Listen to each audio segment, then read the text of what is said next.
नमस्कार। गुजरात में corona test को लोगों ने गंभीरता से क्यों नहीं लिया? क्यों वहाँ की सरकार ने इसे गंभीरता से लागू नहीं किया? असली वजह यह थी कि गुजरात में सरकारी अस्पतालों की संख्या बहुत कम है और कोरोना को केंद्र सरकार ने सरकारी अस्पतालों के थ्रू शुरू किया। गुजरात में प्राइवेटाइजेशन नरेंद्र मोदी ने ही शुरू किया था। वहाँ लगभग सारे कॉलेज, शैक्षणिक इंस्टीट्यूट और अस्पताल, मेडिकल कॉलेज, इंजीनियरिंग कॉलेज, ये सब प्राइवेट है। सरकार ने नाम मात्र इसमें इन्वेस्टमेंट किया हुआ है। तो जिन अस्पतालों में सरकार ने कहा था कि कोरोना का इलाज होगा, जो कि सरकारी थे, उसमें इक्का दुक्का डॉक्टर थे, 50 मरीज थे, लगाने के लिए उनको मास्क नहीं था, पहनने के लिए पीपीई किट नहीं थे, दवाई क्या करना है उसकी कोई दवाई नहीं थी।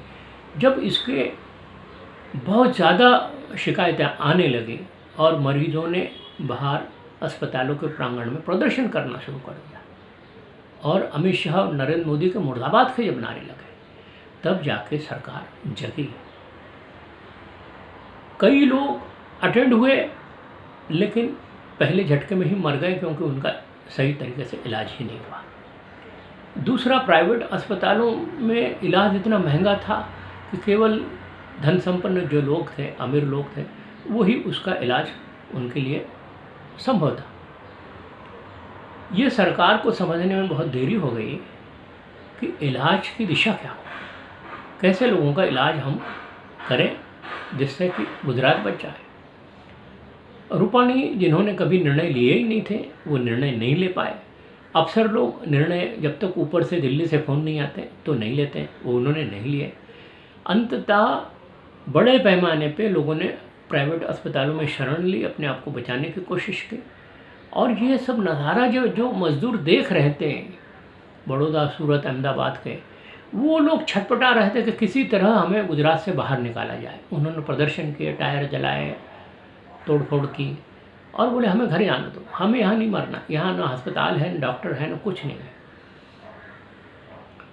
और जितने बड़े बड़े शहर हैं वहाँ मरने वालों की संख्या और बीमारों की संख्या ज़्यादा है। गांव में कितने हैं किसी को पता नहीं। क्यों? क्योंकि गांव में अस्पताल है ही नहीं, कोई का टेस्ट हो नहीं रहा है, लोग ऐसे ही मर जा रहे हैं, इसका कोई हिसाब नहीं है। इस तरह से गुजरात के में जो कोरोना का विकराल रूप है, इसका दर्शन पूरा देश नहीं देख पा रहा है। वजह क्योंकि ये गृह मंत्री और प्रधानमंत्री का राज्य है, तो गोदी मीडिया उसके ऊपर कोई रिपोर्ट नहीं दिखा रहा है, कोई प्राइम टाइम डिस्कशन नहीं दिखा रहा है, कोई अखबार उसके खिलाफ रिपोर्ट नहीं लिख रहा है। सब लोग हाँ जो रूटीन खबरें हैं, ये अस्पताल में ये व्यवस्था कर दी है, वहाँ ब्लड बैंक में ब्लड की ज़रूरत है, यहाँ ये चीज़ हो गई है, यहाँ इतने मरीज भर्ती है, इसके आगे कोई कारणों की खोज या इसको समझने की कोशिश नहीं कर रहा है। केंद्रीय स्वास्थ्य मंत्री हर्षवर्धन, हालांकि कोरोना के पहले लॉकडाउन में वो नज़र ही नहीं आए। एक उनका तस्वीर आया था पत्नी के साथ में लूडो खेलते हुए, उसके अलावा उनका कोई तस्वीर, कोई मीटिंग लेते हुए कभी नहीं दिखाई। कोरोना की केंद्र सरकार ने जितनी मीटिंग ली वो सब नरेंद्र मोदी ने ली, उसमें हर्षवर्धन कहीं दिखाई नहीं दे। इसके बावजूद स्वास्थ्य मंत्री हैं तो उनको अभी बताना पड़ेगा देश को कि मैं कुछ कर रहा हूँ। उन्होंने 10 दिन पहले महाराष्ट्र में बढ़ते मरीजों की संख्या पर चिंता जाहिर की। उन्होंने कहा बहुत सीरियस मामला है, महाराष्ट्र में लगातार मरीज बढ़ रहे हैं। और उसके ठीक 2 दिन बाद अमित शाह ने, जो कि गृह मंत्री हमारे देश के, पश्चिम बंगाल की मुख्यमंत्री ममता बनर्जी को चिट्ठी लिखी कि बंगाल में सब ठीक नहीं चल रहा है, आप बराबर केयर नहीं ले रहे हैं, लोग रास्ते पे घूम रहे हैं, हमारा जो दल भेजा गया था केंद्र का, उसकी रिपोर्ट नेगेटिव है आपके बारे में कि आप ध्यान नहीं दे रही है। ऐसे में ये मामला बहुत गंभीर है, हमें हस्तक्षेप करना पड़ेगा। अब ममता बनर्जी कहाँ चुप रहने वाली थे, उन्होंने कहा पहले आप मध्य प्रदेश में हस्तक्षेप करिए, गुजरात में हस्तक्षेप करिए, जिनकी संख्या हमसे ज़्यादा है, और बाद में हमसे बोलिए। तो अमित शाह ने ज़्यादा वहाँ फिर राजनीति करने की कोशिश नहीं की, क्योंकि सबको पता है कि बंगाल में चुनाव है जितनी वहाँ के सरकार की कमजोरियों को केंद्र सरकार बार बार जताएगी तो लोगों को ये लगेगा कि ममता फेल हो। लेकिन ममता जिस भाषा में बोलती है वो भाषा बंगाल के लोग समझते हैं, और बंगाल में क्या परिस्थिति है वो ममता को मालूम है, बंगाली लोगों को मालूम। अब जब सारे मुख्यमंत्रियों की बैठक हुई और उसमें प्रधानमंत्री हर राज्य से पूछ रहे थे कि भाई लॉकडाउन हटाएं तो कैसा होगा 17 मई के बाद, तब ममता ने कहा कि आपने ट्रेनें शुरू करने का फैसला किया, हमसे पूछ कर किया क्या? नहीं, हमसे पूछ के आपने कुछ नहीं किया। लॉकडाउन हमसे पूछ के नहीं लगाया, केंद्र से हमसे नहीं पूछ के लगाया, फिर चिट्ठी क्या लिख रहे हो हमको? हमें चिट्ठी लिखने की क्या ज़रूरत है? कल को अगर मरीज़ बढ़ जाएंगे तो इसकी जिम्मेदारी आप लोग हैं। अब ममता के इस सवाल पे पीएम ने कुछ कहा नहीं, क्योंकि उन्होंने मीटिंग बुलाई थी और वो जो कुछ कहना है वो राजनीतिक स्टेटमेंट बाद में देंगे, आप उस समय थोड़ी ना वो कहेंगे। लेकिन एक बात तो साफ है, केंद्र सरकार ने अन्य राज्यों में, गैर बीजेपी शासित राज्यों में जो केंद्रीय स्वास्थ्य मंत्रालय के निगरानी दल भेजे थे वो उन्होंने गुजरात में क्यों नहीं भेजे? विजय रूपाणी के कहने पर जब सार्वजनिक रूप से उन्होंने जब ट्वीट किया, उसके बाद केंद्र सरकार ने 2 विशेषज्ञ डॉक्टरों की टीम गुजरात में भेजी ताकि वहाँ के डॉक्टरों को वो प्रशिक्षित करें। कब भेजी? ये भेजी मई महीने में, मई के पहले सप्ताह में। तो पूरा अप्रैल गुजरात सरकार क्या करती रही? कौन सा इलाज करती रही? कैसी संख्या बढ़ी? ये सारे सवाल अब पैदा हो गए हैं।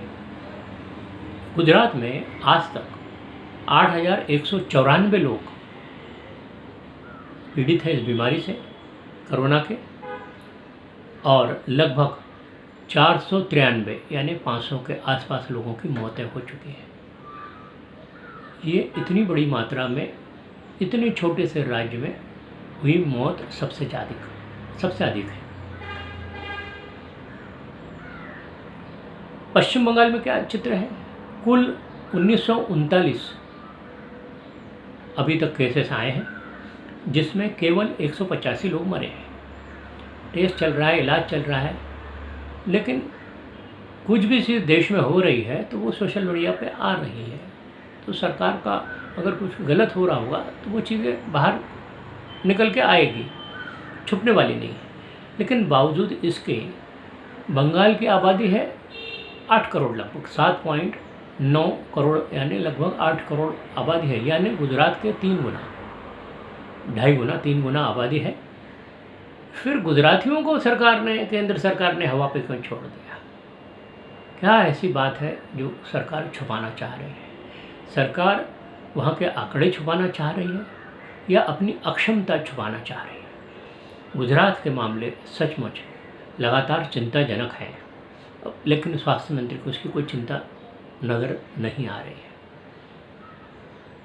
और सबसे बड़ा ताज्जुब यह है कि गोदी मीडिया चुप है, अखबार इस पर कोई लिख नहीं रहे, डिबेट नहीं हो रहा प्राइम टाइम में। गुजरात में लोगों की हालत दिनों दिन बिगड़ रही है, लोग घरों में बैठे बेकाबू हो रहे हैं, सड़कों पे आ रहे हैं। गुजरात का भयावह चित्रण सचमुच चिंता पैदा करने वाला है।